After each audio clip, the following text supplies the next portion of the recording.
Amém, irmãos? Espero que os irmãos estejam bem, estejam em paz. Vamos ao nosso texto base, segundo livro dos Reis, capítulo 7, versículo 1, diz assim: Então disse Eliseu: Ouvi a palavra do Senhor.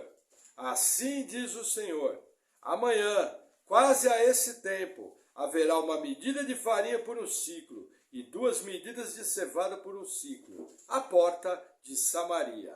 Até aqui. Vamos orar.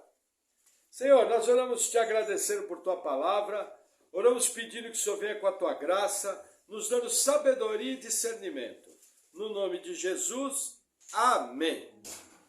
Amém, irmãos? Veja, o capítulo 7 de 2 Reis começa com uma profecia de Eliseu. E essa profecia, a princípio, quem olha desavisadamente fala, nossa, o que Eliseu agora virou dono de supermercado, virou produtor agrícola, porque ele está falando o seguinte, que na porta de Samaria, no dia seguinte, haveria comida muito barata. Aí você olha isso e fala, mas por que Eliseu está falando isso? Veja, a história começa no final do capítulo 6.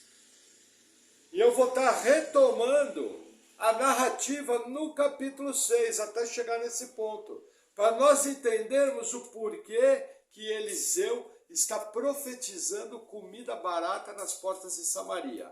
Então vamos ao capítulo 6 de 2 Reis, versículo 24, diz assim: E sucedeu, depois disso, que Ben-Hadad, rei da Síria, ajuntou todo o seu exército e subiu e cercou a Samaria. E houve grande fome em Samaria, porque eis que a cercaram, até que se vendeu uma cabeça de um jumento por 80 peças de prata, e a quarta parte de um cabo de esterco de pombas por 5 peças de prata. E sucedeu que, passando o rei pelo muro, uma mulher lhe bradou, dizendo, Acode, meu rei, meu senhor. E ele lhe disse, Se o Senhor te não acode, da onde te acudirei eu? Da eira ou do lagar? Disse-lhe mais o rei, Que tens? E disse ela, Essa mulher me disse, Dá cá o teu filho, para que hoje o comamos, e amanhã comeremos o meu filho. Cozemos, pois, o meu filho, e o comemos. Mas dizendo-lhe eu ao outro dia, Dá cá o teu filho, para que o comamos, escondeu o seu filho. E sucedeu que, ouvindo o rei as palavras dessa mulher, rasgou as suas vestes, e ia passando pelo muro. E o povo viu que o rei trazia cilício por dentro, sobre a sua carne. O que está acontecendo aqui? Veja, o rei da Síria cerca a cidade. As cidades daquela época eram todas fortificadas. E a única maneira de tomar as cidades era enfraquecendo pela fome. E como eles faziam isso? Através do sítio, através do cerco. Mas o que eu tenho que entender aqui, qual que era o quadro? Veja, provavelmente se o rei, o governo e os principais da cidade se entregassem, eles seriam sumariamente executados. Era uma prática normal nas guerras daquela época no Oriente Médio, que assim que havia um cerco, quando alguém se entregava, as principais autoridades muitas vezes eram mortas, então havia o temor da morte. Então o que eles faziam? Eles iam se segurando, esperando algo acontecer. Por exemplo, a água podia vir através de chuva do céu. Entendeu? Agora, dentro da cidade, o alimento começava a ficar muito difícil. Coisa mais normal, no Antigo Testamento, por exemplo, nós temos um historiador chamado Flávio Joséfo, que ele escreveu mais ou menos 800 anos após isso aqui, e ele fala do cerco de Jerusalém pelos romanos. Veja, no cerco o pessoal comia rato, o pessoal comia inseto, o pessoal comia cachorro, o pessoal comia gato, comia o que tinha, o que aparecia. As pessoas, nós temos que entender que a produção agrícola não era tão grande. Nós temos que entender que você não tinha refrigerador. Nós temos que entender que a população não tinha como sair da cidade. E aí aquilo ia se consumindo, até que chegava ao ponto do canibalismo. E é o que está acontecendo aqui. Veja, uma mulher, o rei está passando, uma mulher grita, Senhor, me acode. O rei já sabia do que ela estava falando, ele fala, veja, se o Senhor não te acudir, como que eu posso te acudir? Vou te acudir na eira ou no lagar? O que era a eira e o lagar? Era o local onde eram tratados os alimentos para consumo. O rei sabia que o pedido da mulher era a questão de fome. Ele falou, posso te acudir como? Na horta ou na roça? É isso que ele está falando aqui. Aí a mulher fala algo que para o rei vai ser assim estarrecedor. Ela fala, olha, essa mulher aqui me propôs o seguinte, a gente comeu meu filho. E aí depois a gente comeria o filho dela. E nós cozinhamos o meu filho. E comemos ele. Veja que interessante, o rei, quando ouve isso, o rei se escandaliza de uma forma. Ele está vendo da pior forma que tem as consequências da guerra, as consequências do cerco, a consequência da fome. E veja que interessante, a outra mulher foi extremamente desonesta. Na verdade, ele enganou.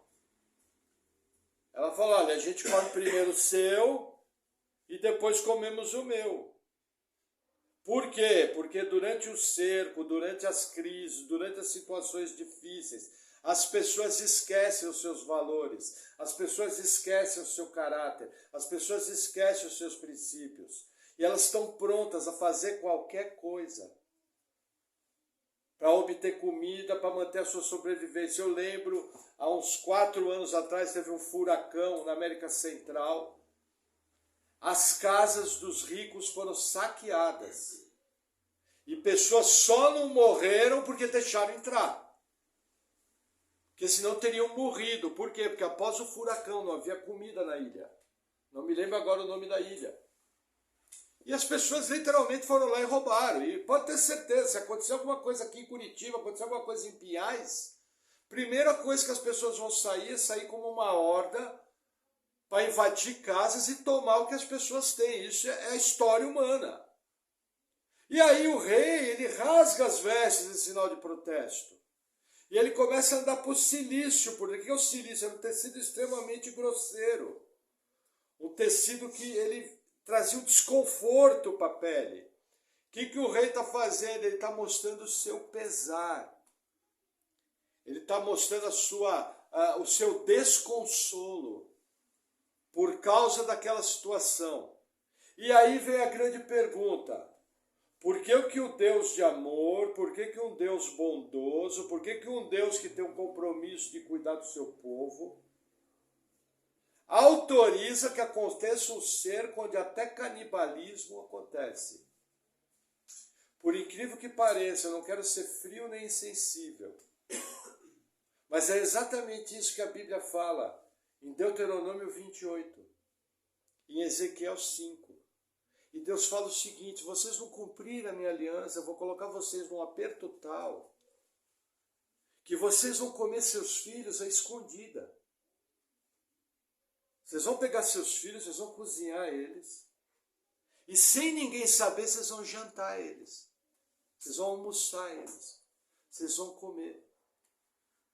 Na verdade, o que o escritor está querendo mostrar aqui é o seguinte, o reino do norte, o reino de Israel, vem em desobediência aberta. Veja, mais ou menos de 50 anos antes disso, Acabe e Jezabel mandaram matar os profetas do Senhor.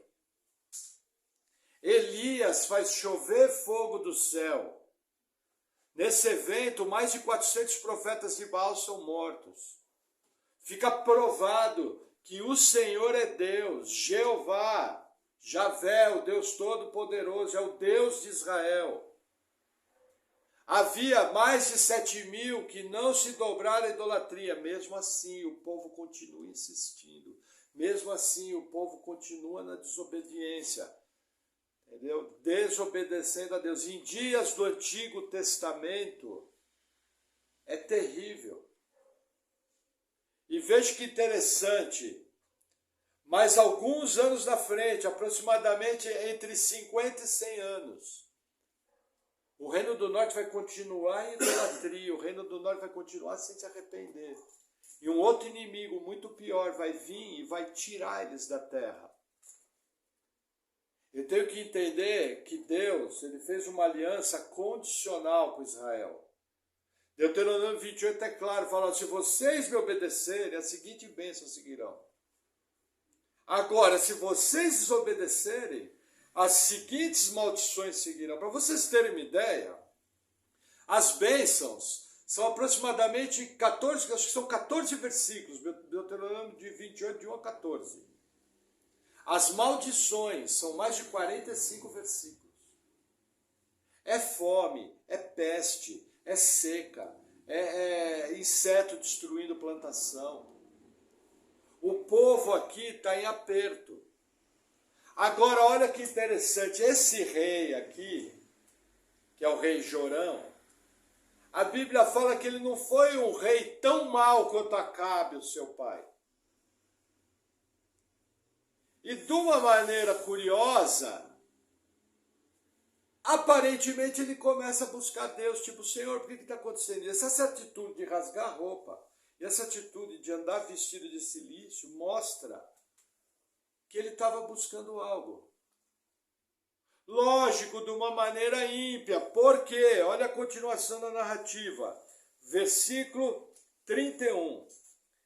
Palavras do rei. E disse, assim me faça Deus de outro tanto, se a cabeça de Eliseu, filho de Safate, hoje ficar sobre ele. Olha que interessante. O rei chega uma hora, ele descompensa, ele chuta o balde. E ele resolve jogar a culpa em Eliseu. Aí você pensa, da onde que ele está jogando a culpa em Eliseu? São os sírios que estão cercando a cidade. Veja, alguns teólogos têm uma resposta para isso, eu concordo, eu acho que é a melhor resposta.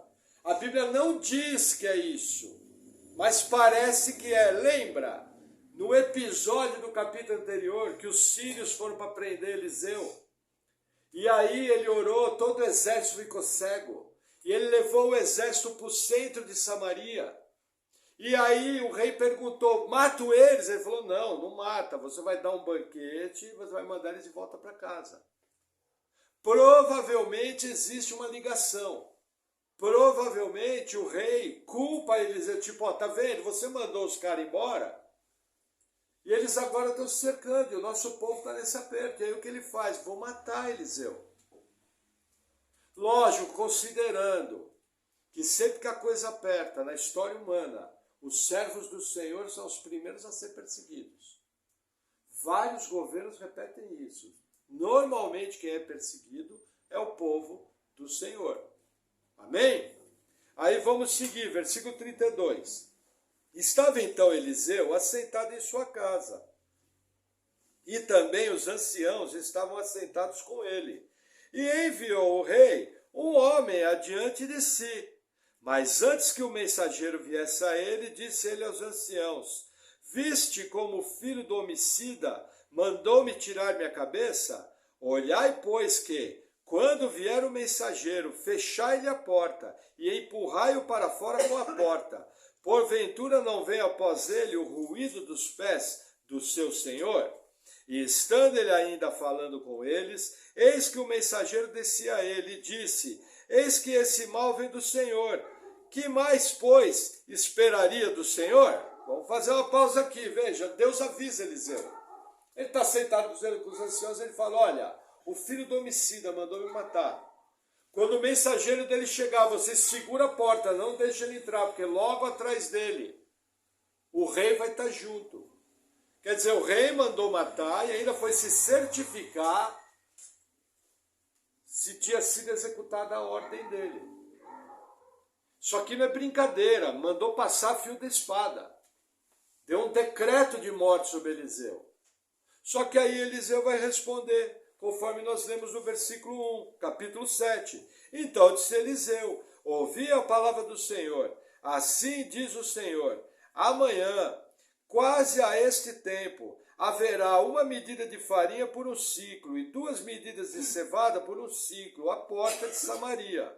Porém, um senhor, em cuja mão o rei se encostava, respondeu ao homem de Deus e disse: eis que ainda que o Senhor fizesse janelas do céu, poder-se-ia fazer isso? E ele disse: eis que o verás com os teus olhos, porém disso não comerás. Eliseu veio dar uma profecia e falou: amanhã vai ter comida barata.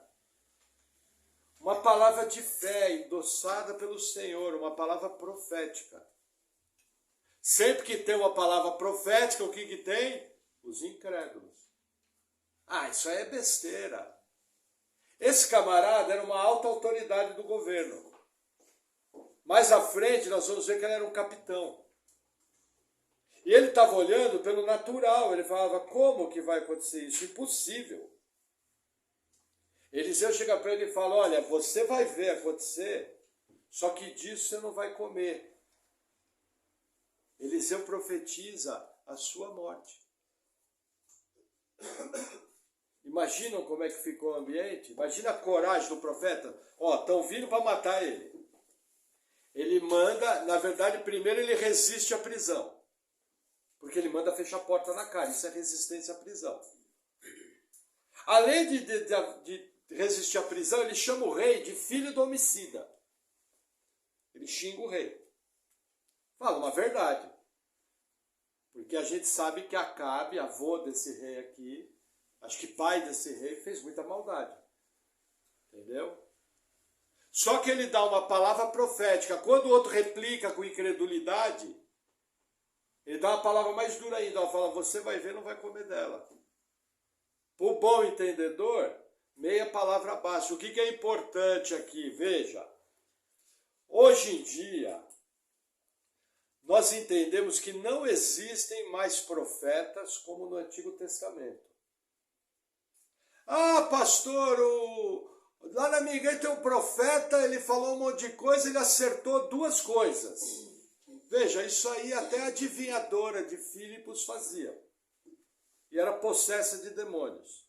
Veja, profeta verdadeiro do Senhor acerta 100%. Não tem um erro. Essa é a marca do ministério profético. Entendeu? Outro detalhe. Tirando o livro de Atos dos Apóstolos, eu não tenho nenhum registro de atividade profética para previsão pessoal. Sabe essas profetadas que você vê nas igrejas? Fulano vai casar com ciclano, você vai comprar um carro, você vai comprar uma casa, eu vou te abençoar com emprego. Entendeu? Você não vê um texto bíblico que justifique isso.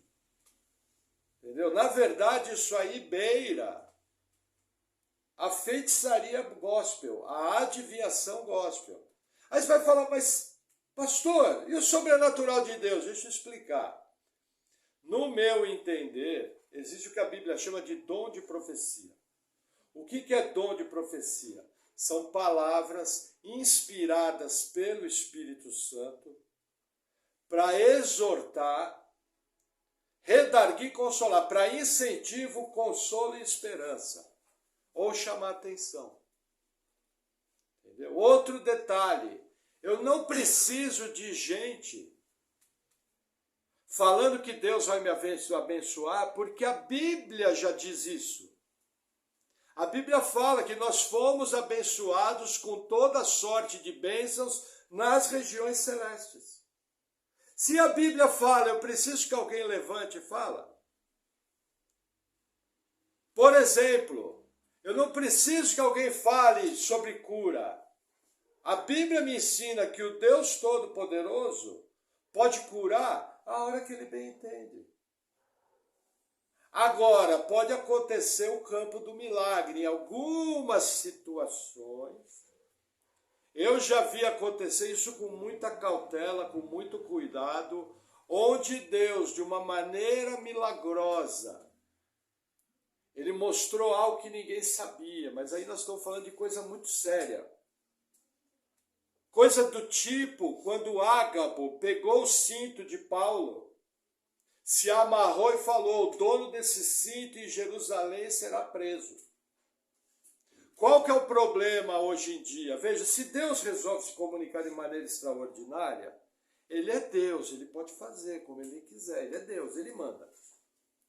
Mas se ele vai fazer segundo um critério bíblico, ele vai fazer de uma forma que não fique dúvida.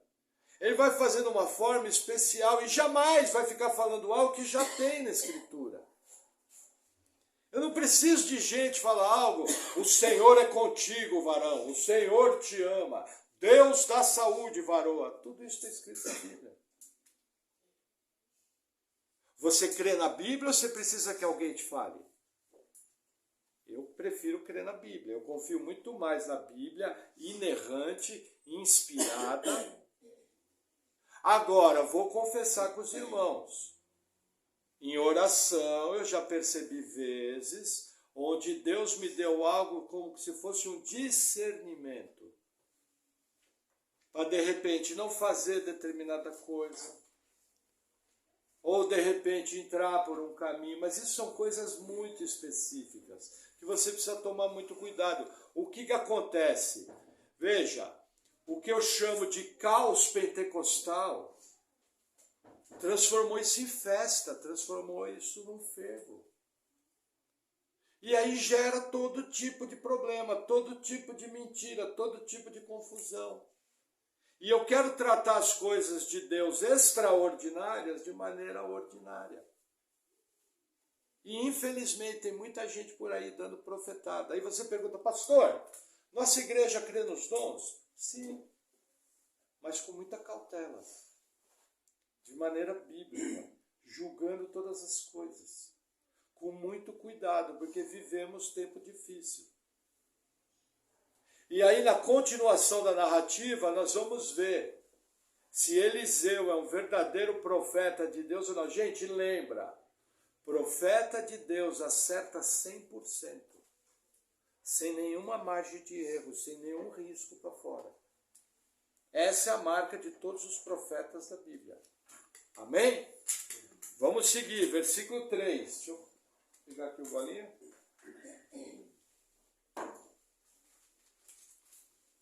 Vamos lá.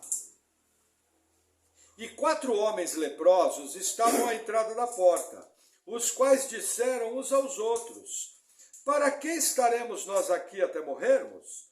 Se dissermos: entremos na cidade, há fome na cidade, e morreremos aí.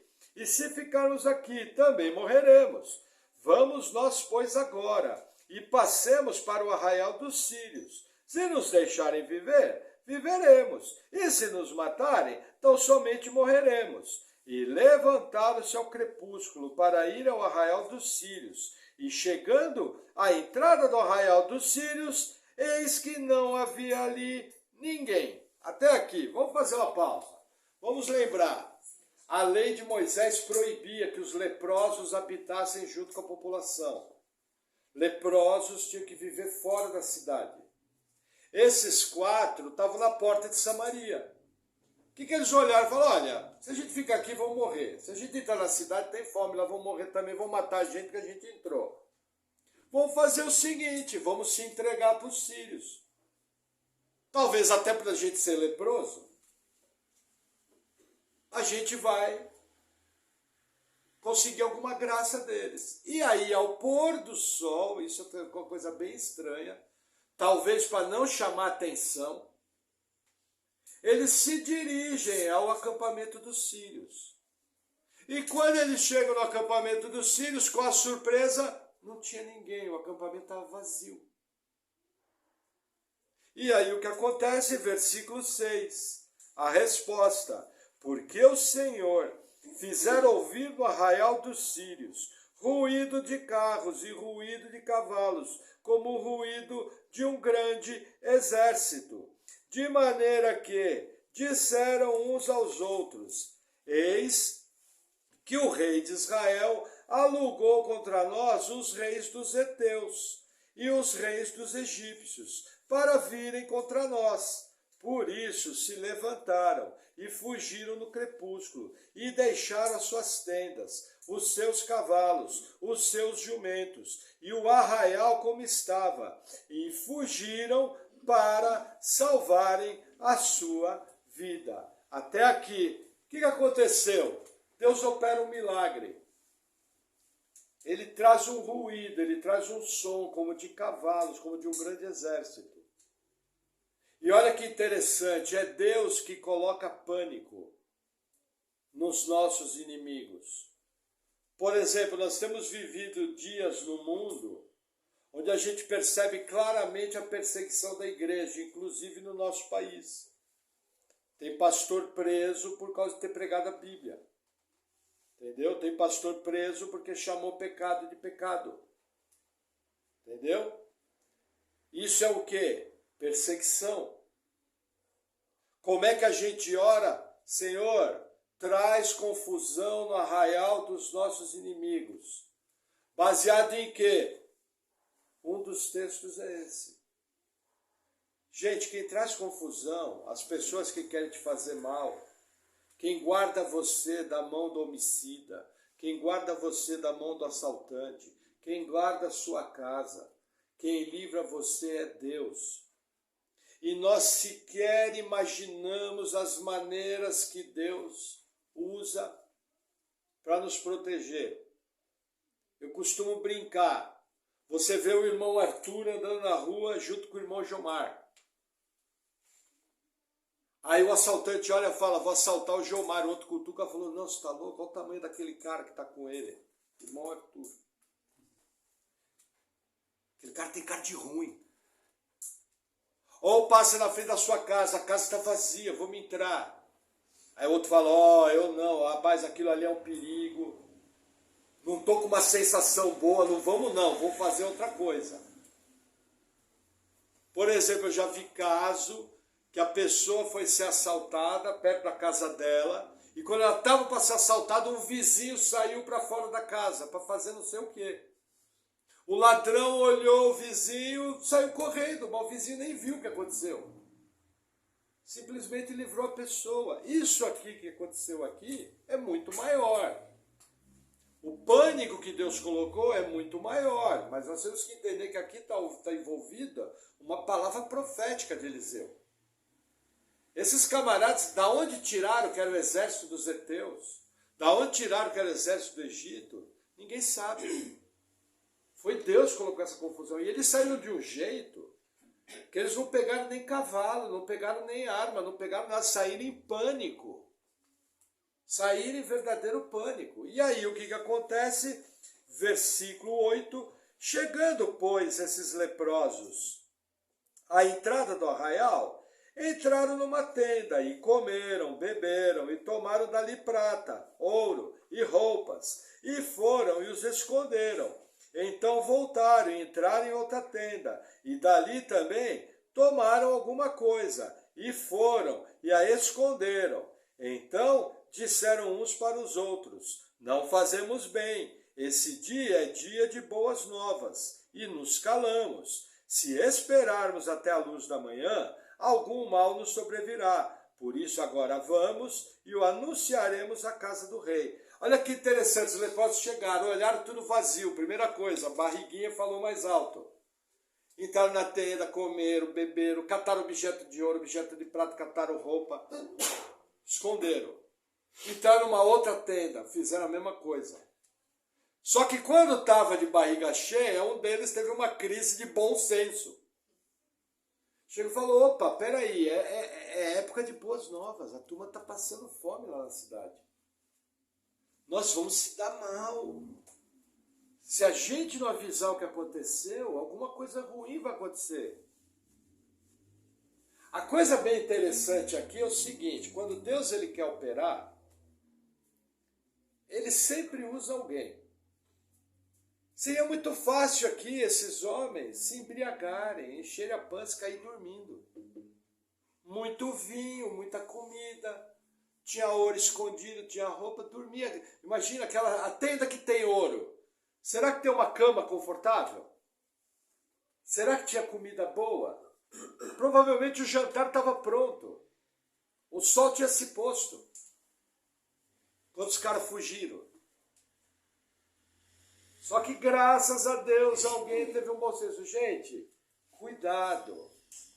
Existe um ditado antigo que fala que quando a esmola é muita, o santo olha para o pé, o santo desconfia. Sabe? Cuidado com o ambiente de oba-oba. Cuidado com o ambiente de festa excessiva. Cuidado com aquele ambiente que as pessoas elas ficam malucas com as situações. Elas perdem o freio, perdem a noção. Sabe, a gente fala assim, olha, vai devagar com o andor, senão o jarro vai quebrar. O pote vai quebrar. Foi o que esse leproso teve a ideia. Falou, não, gente, peraí, é dia de boas novas. Vamos avisar o pessoal que se a gente amanhecer aqui, nós estamos perdidos. Nós vamos ter problema. E aí o que eles fazem? Versículo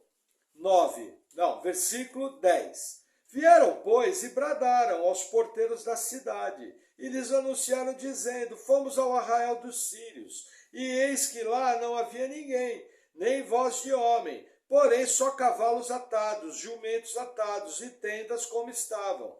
E chamaram os porteiros e o anunciaram dentro da casa do rei. O que acontece? Chegaram nos porteiros, não podiam entrar na cidade. Falaram, nós fomos lá, contaram tudo. E aí os porteiros correram e contaram para o rei. E aí olha o que o rei vai fazer, bem interessante, versículo 12. E o rei se levantou de noite e disse a seus servos, agora vos farei saber o que é que os sírios nos fizeram. Bem sabem eles que esfaimados estamos, pelo que saíram do arraial e esconderam-se pelo campo, dizendo, quando saírem da cidade, então o tornaremos vivos e entraremos na cidade. Então um dos seus servos respondeu e disse, tomem-se, pois, 5 dos cavalos que restam aqui dentro. Eis que são como toda a multidão dos israelitas que ficaram aqui. E eis que são como toda a multidão dos israelitas que já pereceram. E enviamo-los e vejamos. Qual é a situação? O rei estava dormindo. Aí o rei é acordado pelos porteiros. Falou, o arraial dos sírios está vazio. Aí o rei acorda, não é bobo nem nada, falou, isso aí é armadilha. Eles saíram do acampamento, nós vamos abrir a porta da cidade, nós vamos sair para comer, eles sabem que nós estamos esfomeados. Quando a gente sair, eles vão nos atacar, vão nos matar e vão entrar na cidade.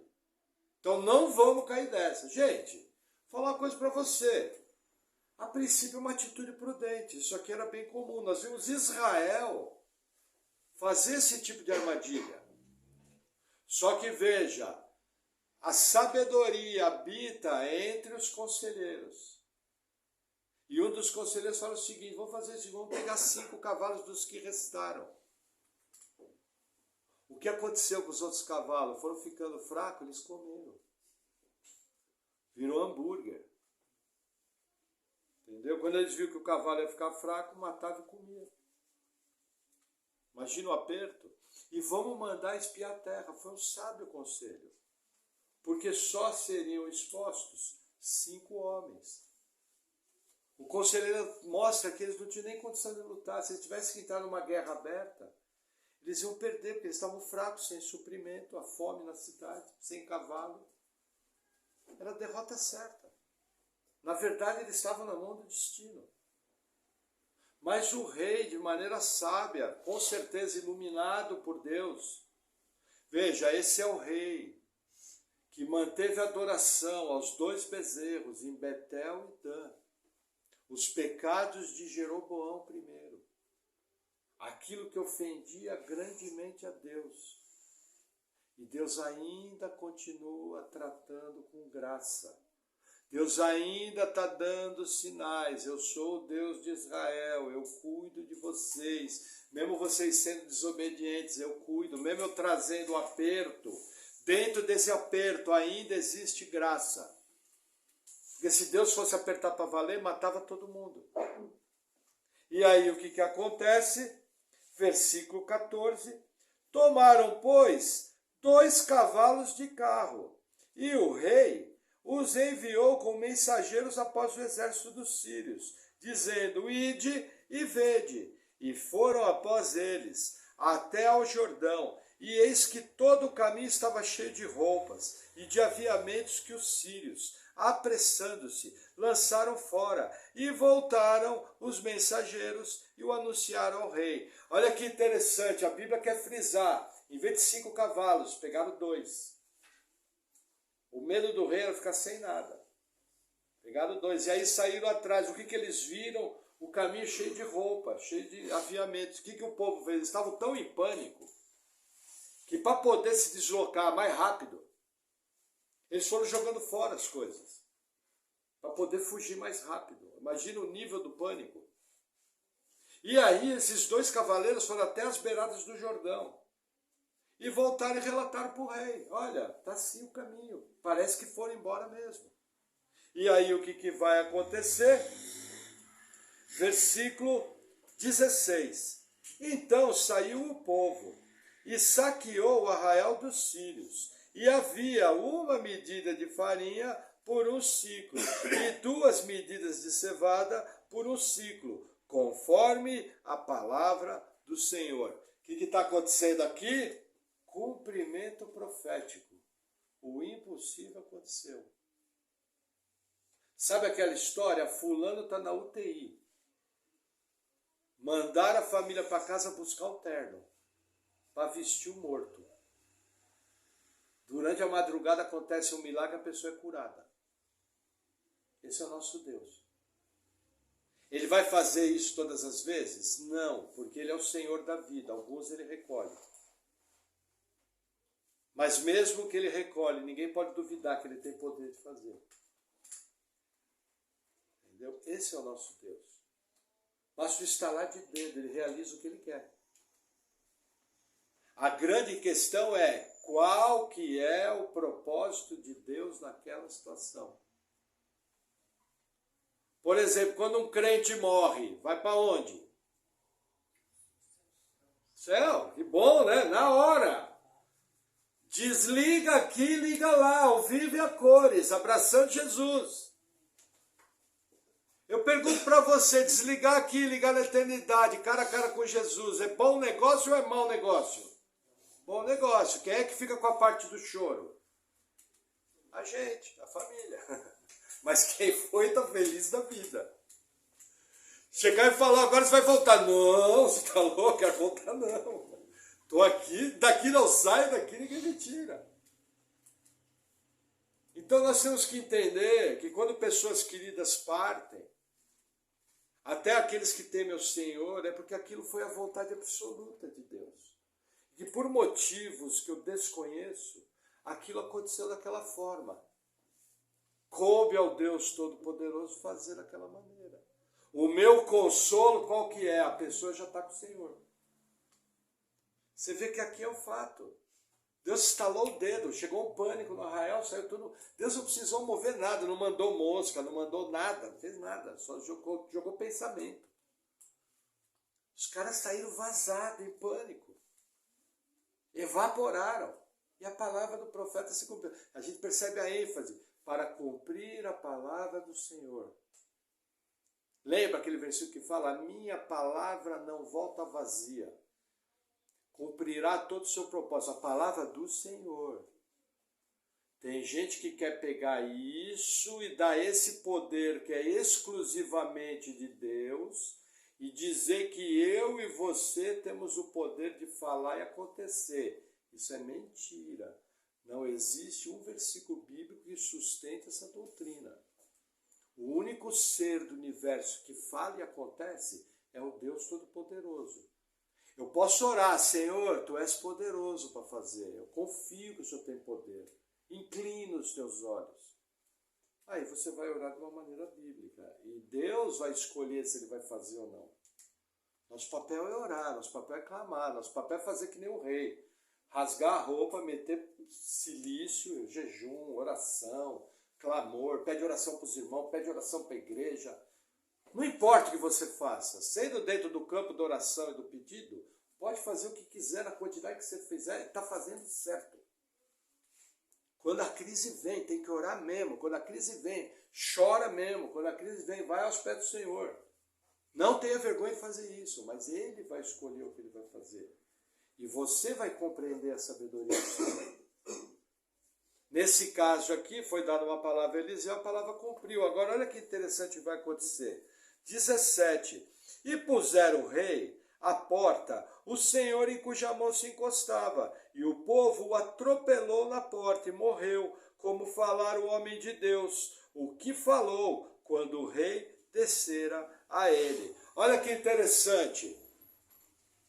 O homem que falou que mesmo que Deus abrisse a janela do céu, aquilo não ia acontecer, morreu pisoteado, cumprindo a palavra de Eliseu. O que esse homem fez de mais sério?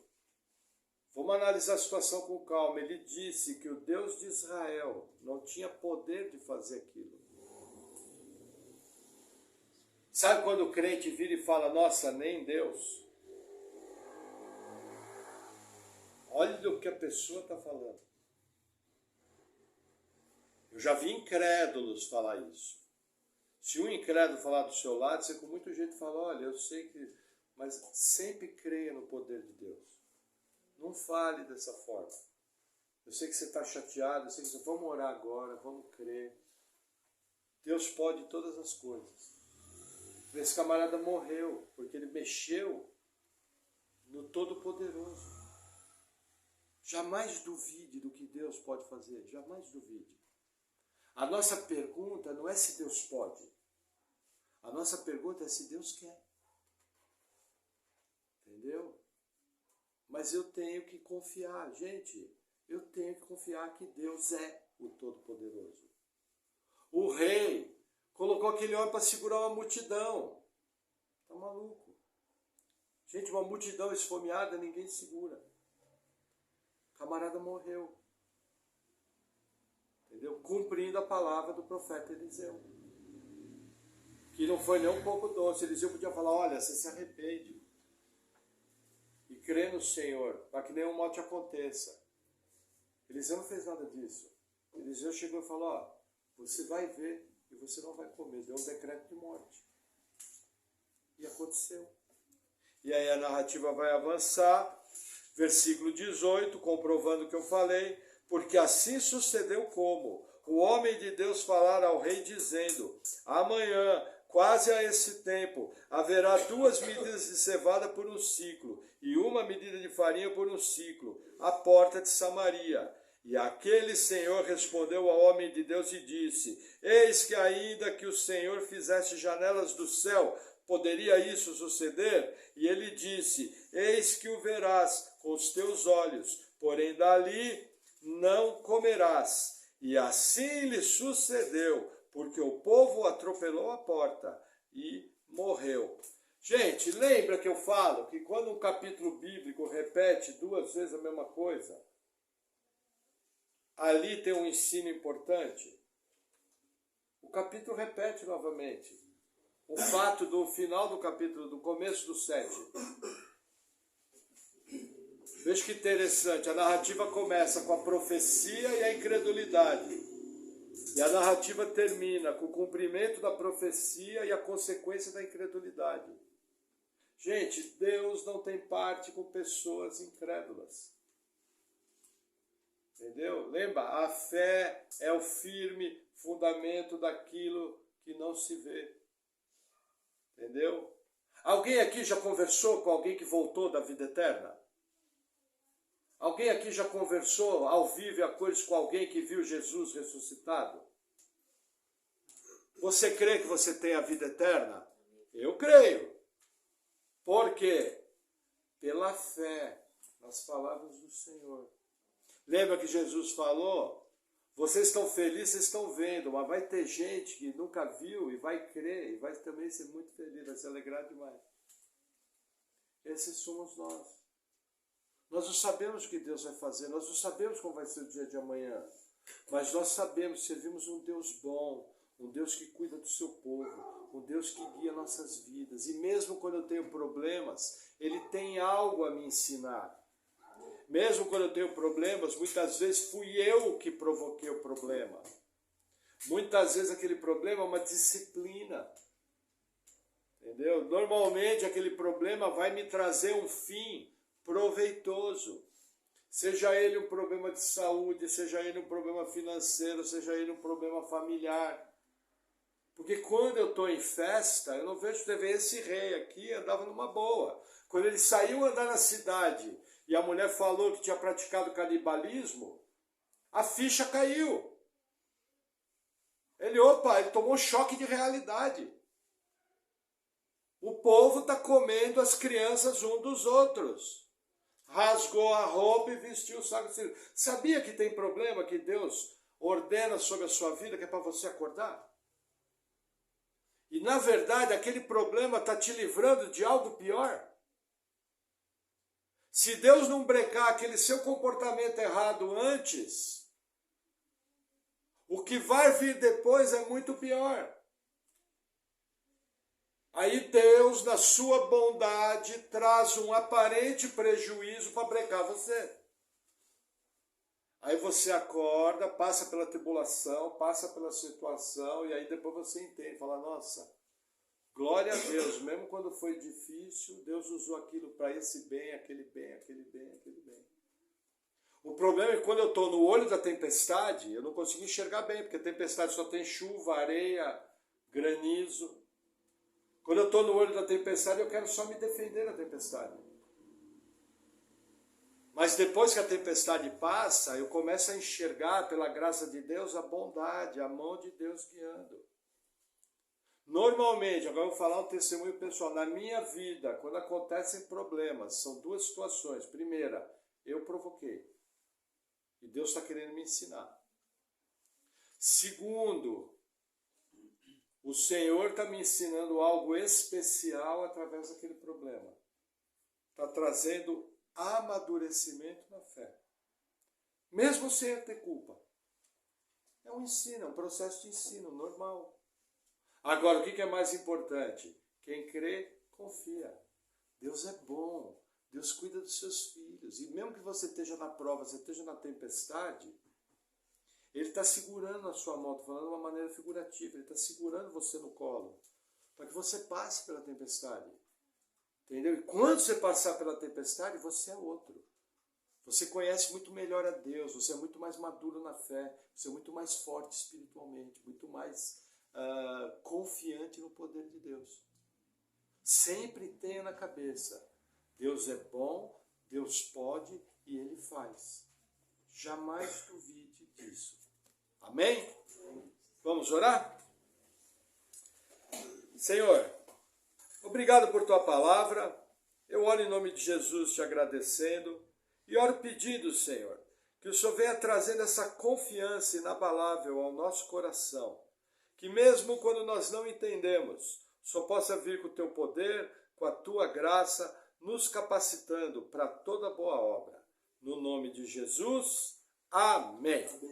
Amém, irmãos. Glória a Deus.